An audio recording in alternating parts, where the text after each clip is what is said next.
Power station. Radio Gold. Oh, very, very hopeful. No doubt at all. Even I know so many NDC members who were looking forward for a great performance, giving the country hope. But we're all in. I spent my own money. I'm paying for the president, building bridges, because we have great hope that this is going to be a real beginning of how Ghana should become. But the evidence is on the ground, and I don't have to tell you. So there was hope, but the evidence on the ground. When you say the evidence on the ground, you don't have to tell me. Look, what's your own perspective? It has not. The hope has not panned out. It's very simple. If you want me to say, everybody knows. Yesterday I saw a video. Market women were complaining. As more far, some of them virtually insulting the president. And I knew this was coming. As we came along and things went the way they went, I knew this is, look, I'll tell you, when President Lewis was in office and he instituted a single spine system, I called him, I wrote to him and told him that what he has done is going to put the country in great difficulty. He called me and he says, okay, the police pay was very low. I said, yes, I agree. But the way you did it, you're going to have big problems. Because if you increase police pay by just about 1,000%, all the others will come to demand their own. And that's exactly what happened. We borrowed the money from China, we shared the money. That's what happened. You see, and this same thing came, this free SHS. I wrote a paper, I wrote a letter to the president, told him this is not sustainable, it's going to wreck the whole government. They didn't listen to me. Most likely this is part of the reason why he pushed me aside. The chickens have come home to roost. Now we got a Minister of Education talking about those who are doing visual arts being the brightest and all of that. He doesn't even know what he's supervising over. He's going to use his experience in America to fix things. What has he been doing for a year? It's just unacceptable. Right? It goes on and on and on. The corruption, ineptitude. We have the men, we have the men. Where are the men? So the president and the campaign were all behind him. There were times he came to find me in the bush working there. And I was on stage with him. Yet, once we won, that was it. Those who sacrificed did not matter. He take his own friends and family members and whatever. This is the result. Right. Everybody knows. Anyone who tells you everything is going okay is not an honest person. Right? I will not lie to Ghanaians. What I know, what I've seen is what I say. And the president himself knows. Look at what is happening in Parliament now. Is this a good thing? Doc, I'm a little confused. I'm wondering whether you're talking about the second term or the first term. Are you saying the first term was better? I'm talking about both. It is the first term, the second term just started. So we can't say the second term is bad. It's the first term that's led into the second term. It's the second term where people are expressing what they've seen in the first term. It didn't go well. He started well with full of hope, right? But they didn't listen to anybody. This is what is called groupthink. When you get a small group of people, they are with the boss, they tend to agree with the boss. Eventually, they all talk the same way because you know something is not right, but you don't want to be the one to point it out because that person may bring his anger on you. So be quiet and enjoy whatever you are getting. So we are here now because, frankly, the president didn't listen. The ministers, maybe they told him, but they too, because they want their position and whatever they get, they won't stand up. And this is what is happening. When we are in dire need of money, we are buying V8 for parliamentarians. Why? I will tell you why. Some of us are not gullible as a general uneducated person on the street. When we are in this dire need, we can't pay workers. Schools don't have food. And the finance minister says they are going to buy vehicles for parliamentarians. That should tell you, look somewhere else for the reason. especially when the parliamentarians themselves have not asked to be given vehicles like that. 4 years ago, they bought vehicles for most of them. So the best you could do is, okay, the newcomers, we will buy some for you. Even that, make a pickup truck. And then later on, once you get better, we'll buy the same cars for you. No. Everybody is getting a V8. And it's because they pick something that will make it easy for the parliamentarians to approve. Who will not approve to get a V8? And virtually for free. You see. But I can tell you, when it makes no sense, then you should know the reason for that policy is something else. It's not what they are telling you. Because nobody has told me anything. I don't talk to government officials. But I can tell you, most likely, the finance ministry needed money, urgent money, to pay interest in order not to default Ghana's debt. And so they use that to get the money. Get it immediately and pay that one. And then this budget that is before Parliament, if it's approved, that is where they're going to get the money to buy the vehicles for the parliamentarians. Now the question is this. If you didn't have to buy the car at that time, why did you pass it through quickly? Because you needed the money. Look, you're suggesting several things. First of all, I'll go back to you said there's groupthink around the president, that the president did not listen to you or to who? Well, not me. But when things go on like this, and one goes, it goes bad, another, it goes bad, another, look at PDS and Japan, on and on and on. You know there's something wrong. No. Then there's this issue about vaccines from Russia, and the Russian ambassador came and said they didn't know anything about it. What's going on? And this is a man we had high hopes in. How can things be going this way? That's the problem.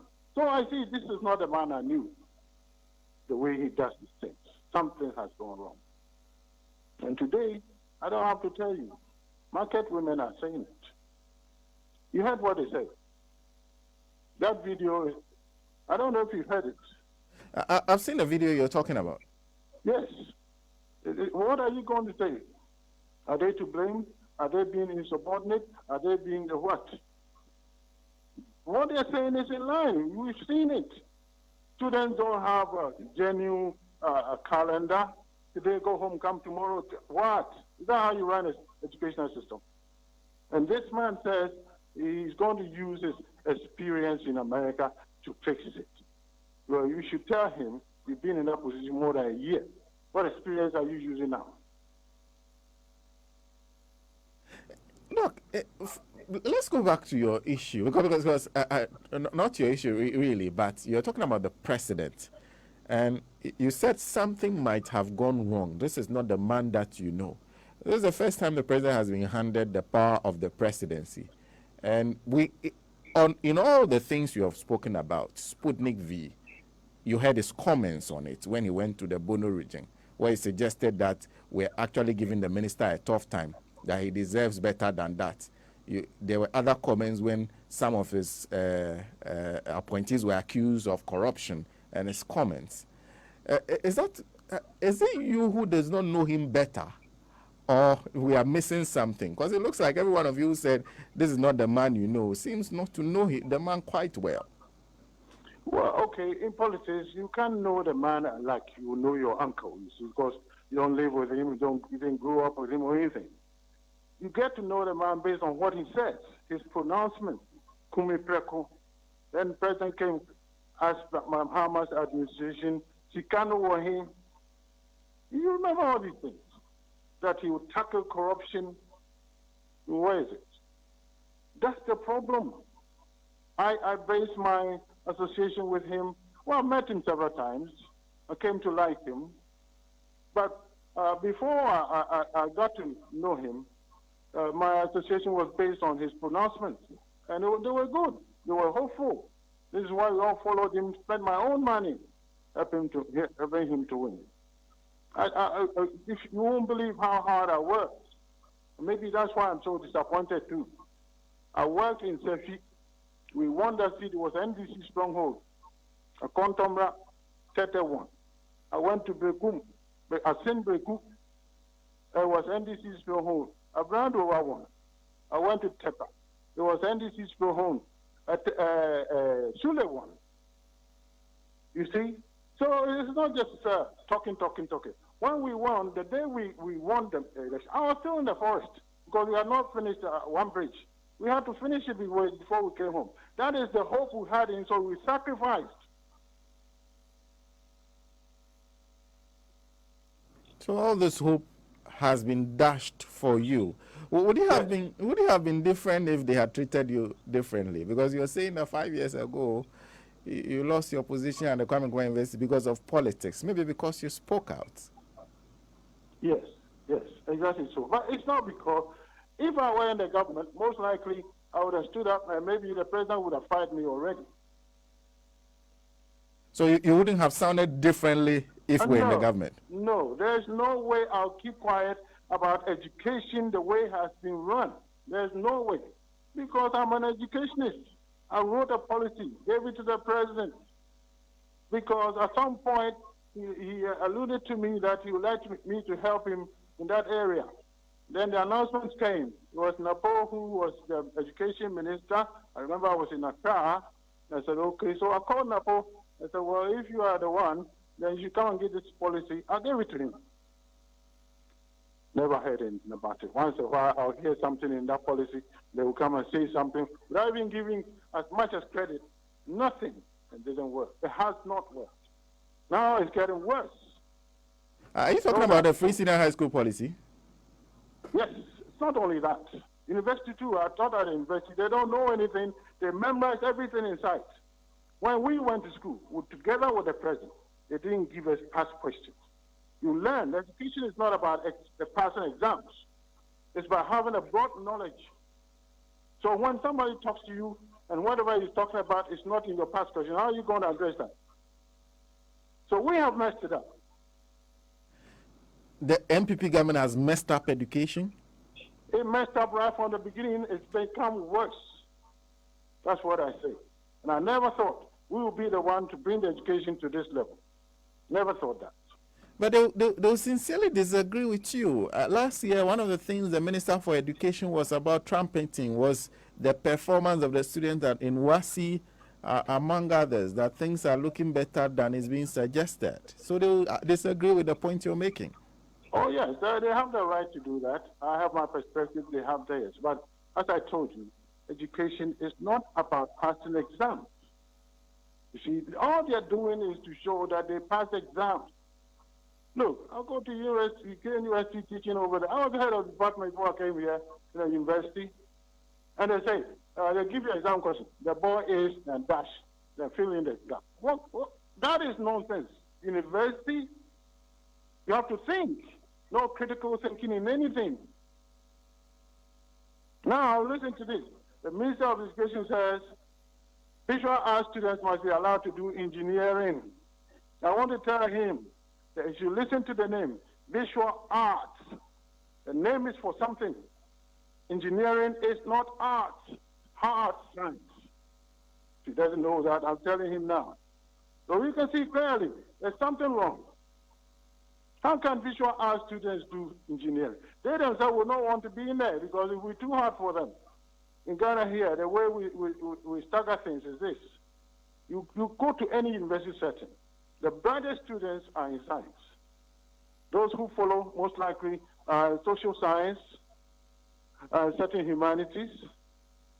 I'm sorry, I'm not saying everyone who does visual arts is not good. But I can tell you they are not scientifically inclined, and that's why they go to that section. Now, you come in to tell me they should be allowed to do engineering. Is engineering just about designing a table? No. It's about structures and strength, material strength and everything else. Mathematics, calculus. How can they do that? And this is what our minister is saying. Everybody is quiet. It is not acceptable. We are ruining the future of this country. Doc, I want to ask you one question. Are you still a member of the New Patriotic Party? I am. But you see, that's what people don't understand. You don't have to agree with your own father about everything he says or does. If you think it's not right, advise him. He doesn't say it, do your own thing. You know, and that's what's going on. If we don't speak up, it is our president who is failing. It is not somebody from Benin somewhere. It's us, all of us. And this is why I'm speaking up. We should stop that. The fact that you are a member of a party doesn't mean you should agree with every single thing the party does. Let me give you an example. When we were in opposition, we were talking about affirmative action, that any constituency where a woman wants to run for office, she should be allowed to go unopposed. I said no. That is not how affirmative action works. If you stop the person this way, you have denied him his right, his human right. You can help the woman and still allow the man to run. You see, that is how affirmative action is supposed to work. Otherwise, it becomes discriminatory. Well, I was asking you because of what you said earlier. You're suggesting that the people around the president are not being as critical as you are being. That a lot of people are not drawing his attention because, of course, they have cabinet meetings and all those. That if people disagree with him constantly and draw attention to some of these issues you're talking about, things will be different. Is that what you're suggesting? That's exactly what I'm saying. That's exactly what, and the president must be confident enough to have difference of opinions, different outlooks. If all of them start thinking the same way, this is exactly what happens. When it's going bad, nobody will say it. They will tell the president everything is okay when it isn't. Look where we are now. I don't have to lament over it. All of us know. All of us know. Right. Which area? You tell me which area. Look at the debt we have piled up. The debt we have piled up. And look at our progress. Should it be this way? So it means that there's not a single sector that you can single out and say, oh, this sector, the minister is doing quite well. Oh, I'm not talking about just the ministers. I'm not saying that if it's not going well, it means the minister is not doing well. The minister can do well only when he has the resources to do his job. It's because of the way we've done things, many ministers don't have the resources to do their job. I remember long ago, I went to see a minister. I said, Kofi, why is this thing going so badly? He said, look at me. We have less than 10 employees in my ministry. What do you expect me to do? There's no money. So it didn't start today. When the president took over, there was no money. You see, there was no money. They had to do rebasing to free themselves a little bit, to have room in terms of debt to income ratio. And then NDC did it, and FPP has done it. And then so I saw that, well, it depends on what you're going to do with the money you're borrowing. Let's see. But it hasn't gone well. It hasn't gone well, as in, you said it depends on what you're going to do with the money you have borrowed. Because we're at a point where everybody's asking the question, what happened to all that money that you took? Are you also in that mood? Are you also asking the same question? I'm asking that question because I'm not in the finance ministry, know where it went. The finance minister himself told us when he took over that Ghana was broke. He said that. So, no secret, it's not Addo who made Ghana broke. It was broke before they took over. But now, it's worse. Now look, let me ask you a simple question. Who borrows money? Who borrows money? A poor person borrows money and give it out for free. That's what happened with the free SHS. I told President Mills too. They said, you have gone to borrow money. We share the money. We chop the money. We give increase, big increase, called a single spine. Then another comes along. A single spine, okay, so now you got money. The government employees only, you can take care of your family, you can send your children to good schools and all of that. Then another comes along and says, okay, remember the money you got from President Mills? Never mind that. I'll pay your school fees for you too. No. Somebody has said, no. What was the single fine for? It's a good idea, but it's not everything good that must be done. I asked President Mills, but sir, didn't you put these numbers in the calculator? He would have told you right away that it won't work. And the same thing I would say to the education minister and those around the president. He alone cannot do all of these things. Didn't they do that? How much would it cost? How long would it be? All of that. No. But look, the free SHS, we are told, is funded from our revenue. So that shouldn't be a big issue, should it? Oh, please say that again. We are told that the free SHS is funded from our revenue from the petroleum sector. So really, the borrowed money shouldn't be accounted for with free SHS. Well, even that is false. So suppose we didn't even borrow any money. Just because it's from oil money, doesn't mean we should spend it this way. You go and borrow money. Look, you know what we've done with all this money, and how good is the education system now? How good is it that the minister is now saying he's going to use his experience in America to fix it? If it's good, will he be saying that? That's the problem. Just because you have money does not mean spend it. Look at COVID. You don't know in politics, you never know what's going to happen tomorrow. In international relations, international trade, you don't know. So you are prudent all the time. Watch your money. We just keep going. Contract. We've given so many contracts, more than we can pay for. And look what has happened. So the contractors are not paid. 5 years. No good is giving a contract to someone, and 5 years is not paid. The person has done half of the job, it's not finished, doesn't get his money. We don't get a use of whatever he's supposed to build. Double one. I may sound like I'm criticizing the president. In a way, I am. Because he is in charge. The buck stops with him. I can't blame just the ministers around him. We didn't vote for the ministers. We voted for him. And therefore, he should see to it. Not directly. You should have people who are competent to help him accomplish what he wanted to do. So you're not seeing prudence? Oh, well, you say I'm not being... You're not seeing prudence in the expenditure they are making? If we have been, we won't be in this position. We haven't. Look, very simple. Look at the contract, road contract. They give to someone, they give 10 contracts, and then we have money to pay maybe for 2. The others, the people of, look, I'm talking about Chairman Wuntumi himself. He was saying that don't blame me about the roads that are not finished here. I borrowed money to fix the ones I've done. I don't have more money to fix it, so you blame the finance minister. That's what he said. You don't do it this way. Do it bit by bit. It's like your grandfather died and left you a lot of money. You want to be some kind of tycoon, so you go and buy land and build 100 houses all at once.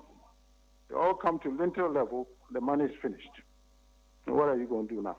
You can't rent it, you can't sell it, you're broke. That's where we are. We're stuck. Then I guess then you sympathize with their demand for the e-levy. I know you've watched the video of the market women, but what is your own stance on it? Oh, I've talked about it already, that it is illegal. It is illegal? Yes. It should be illegal at least, but the point is, if it has not been passed, you can't challenge it, you see. And so let's wait and see. But I can assure you, look, the government is in great need of money. I understand that. I agree. If the advisors, finance advisors, came up to do what Tanzania and Benin, I think it's Benin, have done, put a small increment on it, not big, 0.4%. Something like that. People, it's not too much money, I'll still use it. But I'm telling you, I, for one, I'm not using mobile money anymore. You see, because it makes no sense. I work, I pay my taxes to the government. As a matter of fact, he took his taxes out before he gave me the rest of the money. I said, okay, I pay my taxes. Then I put my money in my wallet, mobile money wallet, because it's convenient. That's all. My child is at Cape Coast. I can't drive over there to give him the money. So I say, okay, MTN, send this money to my child for him. And then every time I send money to my child, the government traces us and says, give me mine. Well, why? You've taken yours already. If you want money from this transaction, it is not I who should pay you. It's MTN who should pay you from what they got. But now you want, no, I don't understand it. This is double taxation. Makes no sense to me that every time I use my own money, I have to pay the government. And I go to buy cassava at the market, I don't pay e-levy. I go to buy cassava at Mercom, I pay e-levy. Why? That is discriminatory. Why? Is it not the same transaction? One is electronic, the other is not. So being electronic is the only basis for people paying e-levy. No. The government needs money, I understand, but whatever the government does must be reasonable, logical. And so for that, I don't support it. It is not logical, it is not reasonable, and I can assure you the business of these electronic transactions is going to collapse, no doubt at all. Already they say have come down 40%. We haven't started yet. It's not good. You see, this is what happens when you have a few people doing everything. Groupthink. Whatever the boss says, they follow it. No, they say, look at it again. Let's look at this. No, nothing like that. How is it possible that a government like NPP government can come up with so many policies and shut down because of public outcry? How is that possible?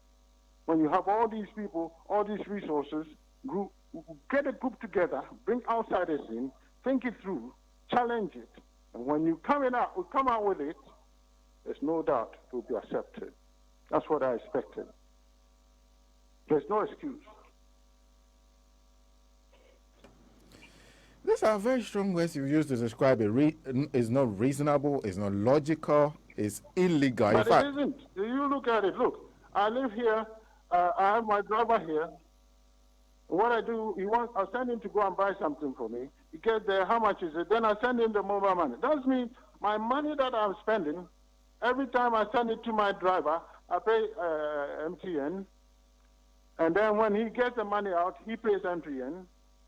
Now the government too has come and say, every time you send it to your driver, pay me too. And when the driver pays the other guy, pay him too. Now how is that supposed to work? It's just for convenience. I'm not buying anything. Just convenience. I'm using MTN platform as my pocket. That's all. And if you look at the reason, you will see that you can't tax that money. Because double taxation is pay the taxes already. If you're going to do it, make it uniform. Come out with a new tax. A completely new tax. Say Ghanaians are going to tax increase. Everything you buy will attract 1.7%. Nobody, that's a different matter. When you target mobile money, it is not. The government has the right to tax people. After all, that's what the government uses to develop the country. But the way it's been done, this is why I don't support it. It's not acceptable. It is not proper.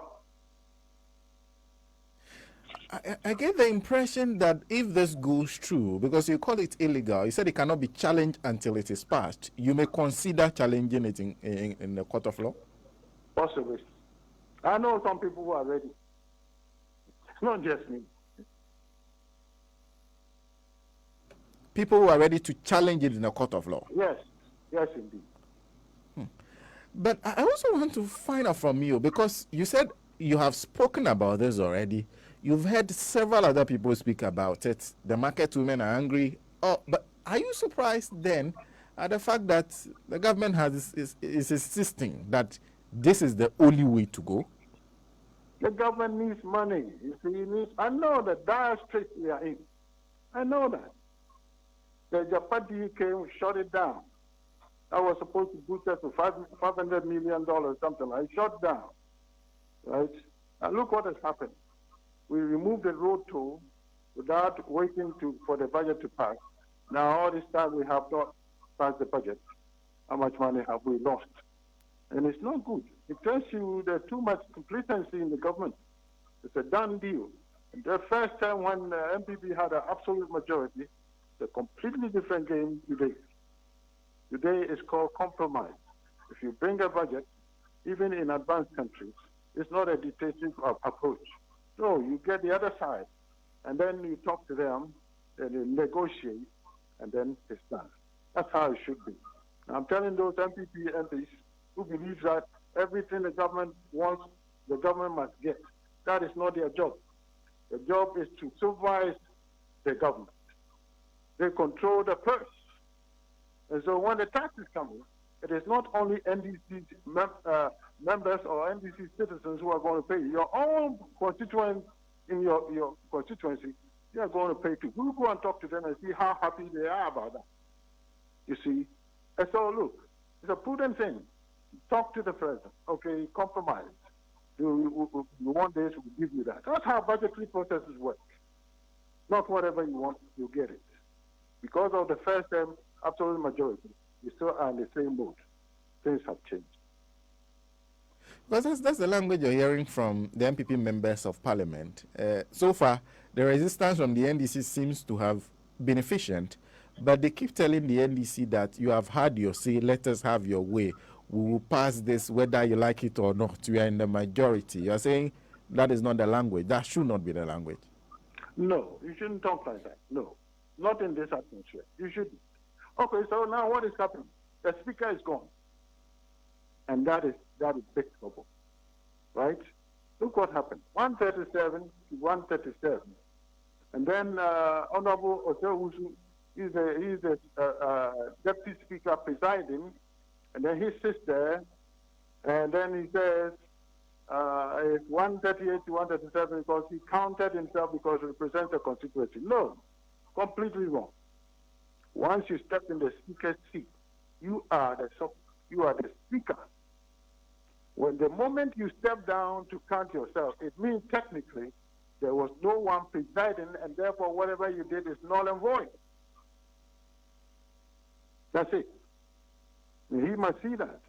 So now you need compromise with Mr. Babin. When he comes to preside, he frees the deputy speaker, second deputy speaker, to vote on their side, and no doubt at all, it will be 138 to 137. That's what should happen. And we'll have peace. What we are doing is not good. It is dangerous for our country. It is. Look what has happened around the other countries, Mali, Burkina, and Guinea. Who knows what's going on? We give reasons for an ambitious soldier to misbehave, you see. Somebody wants to do this already. Now when we do these things, we give them reasons. Now he comes and says, okay, it's obvious you guys don't know what you're doing. You can't do what you're supposed to, therefore, so and so and so. No, we shouldn't do that. We are inching very close to danger. Having said that, then what do you make of, because there are those who have criticized the NDC side for sometimes being quite physical. I recall the case of Jose Wusu, when he decided that the second deputy has voted. It is his turn to vote, and he was therefore asking the second deputy to replace him so that he will go and sit on the other side and vote. He indicated that the NDC said no, and they physically attempted to restrain them from doing so. People have said that is not what is supposed to happen. They reduced Parliament to shame Parliament to ridicule, and that Parliament is not supposed to act like that. Do you agree? Yes, I do. They're not supposed to act like that. They are the leaders of this country. And look at them fighting in there. It's not a good scene at all. As I was saying, these are the constitutional technicalities. The person presiding is not necessarily the speaker, is substantive speaker. No. That includes Otewusu and Mr. Siama. So this argument that he represents his constituency and therefore he can count himself is not a voice. It's not a bona fide argument. Right? Once you step down, his argument is he stepped down and Mr. Siama comes to vote. That means whatever you've done ahead of time is null and void. The moment you step down, null and void means you have to start all over again. So when Mr. Siama comes, they have to start all over again. So maybe he's standing there, Mr. Siama takes the seat, and it's still 137 to 137. So the prudent thing to have been done was to wait for Mr. Babin to come, talk to them, compromise, and let's do it right. Now look what happens. If the MPP is arguing that the bill has been passed, budgeted, how come we are still waiting? That's the thing. Look, we do this and somebody will take it to court, and most likely, let's see what happens. Of course, in Ghana, you never know what's going to happen. But I'm telling you, I have confidence in the judiciary that they will look at it properly and say, no, this is not how it's supposed to happen. Let's do it right once and for all. Doc, I have to let you go. Let me end by asking you what to make of this UTAG strike as a group that perhaps whose interests may fall in line with your interest, maybe a few years back. Do you think UTAG has a point? Do you think they are going about it the right way? And also about government. What do you make of the whole, what has happened so far? Well, okay. I remember when President Mills was in office, UTAG was on strike. And as we were talking, he said, you know, UTAG strike is illegal. I said, well, it may well be, but you were one of them. You know, the point is, you don't want teachers to go on strike. You can't prevail, right? And so you have to find a way to diffuse this whole thing. It's like fighting with your wife and you know it's not going to end in divorce. What are you in there for? Well, bring her, hug her. I'm sorry, get it over with. You don't have the money, talk to them. Give them some promise. Pay a little bit here and there. Give them a plan. But if you sit there for this thing to hit you on the face, this is the Minister of Education. He's not even talking about that. That is not acceptable. UTAG has an agreement with the government. The government has not fulfilled its part, so they have a right to go on strike. If you talk to them properly, give them a plan, you don't have to necessarily pay the money they are looking for, but next month we'll pay you this and so forth. Why would they not agree? Now the students are home, and the minister sat there for the 21-day window to pass. Now, the whole calendar is out of whack. The university students cannot graduate as scheduled. That has made the situation even worse. Every minister will be looking at that indicator. Don't let that pass. What has happened now? As if it didn't mean anything. It means a lot. So, how do they resolve it? They said they should talk to UTAG properly and get the matter resolved. Yes. Not just talking about talking to UTAG leadership. It's not only the leadership that made that decision, they voted. So now, call the leadership, not just one person, two people. Call them. Okay. Talk frankly. We don't have the money now. I remember last time UTAG wanted to go on strike. Finance minister said they didn't know anything about it. And most likely true. You talk to them, they abated the strike. Why can't you do that this time? But when you promise, you must carry it through. Otherwise, you'll have no credibility to talk to them again. And that's what's happening. Well, the government is in big trouble. I know that. It all comes to money. The COVID has not helped too much, right? But we have to do things properly, systematically, fairly, prudently, logically. Just because we are in big trouble doesn't mean that the government can do whatever it wants. No. Take your time. Talk to people.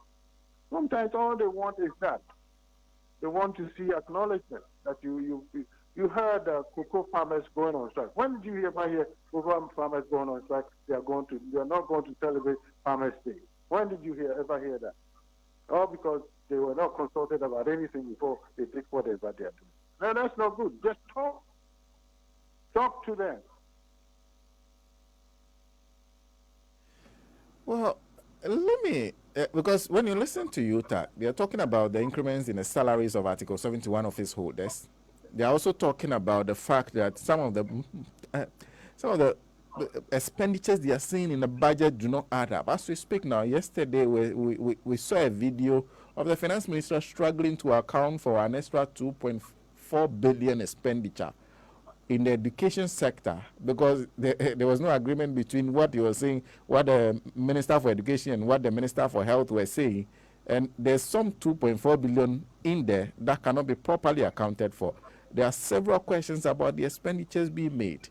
Under those circumstances, is there not a difficulty that the government faces in convincing UTAC? Because UTAC is pointing at those things and saying, you have money, you clearly have money if you are wasting those kinds of money. Well, look, it is very true. That's what I was going to tell you. It's not just UTAC issues. They are looking at a broad range of issues. The professors, they're going to school longer, they work harder, more educated, dedicated. And you get someone, cocoa catches, whatever. Sorry, I'm not saying all MPs are cocoa catches, no. But this person comes, he was getting 1,000 citizens, and he comes all of a sudden, how much money is he getting? 15,000 a month. And the professor gets what? 4,000, 3,000. Is this fair? So now, because of the things that have happened, they are looking at that too. This is not fair. Right? That's it. And it's a legitimate point. Before, they never did that. UTAC never tagged itself to all these government expenditure. But when you see VAs cruising 20, 40 down the road, no. To make it worse, the situation we are in, the president was talking about buying a new plane. And this is the same plane he didn't want that we have used to travel going back and forth. Why? All of these things make people upset. You have to lead by it's called example, servant leadership. When your people are suffering, you should be in the forefront. Well, Doc,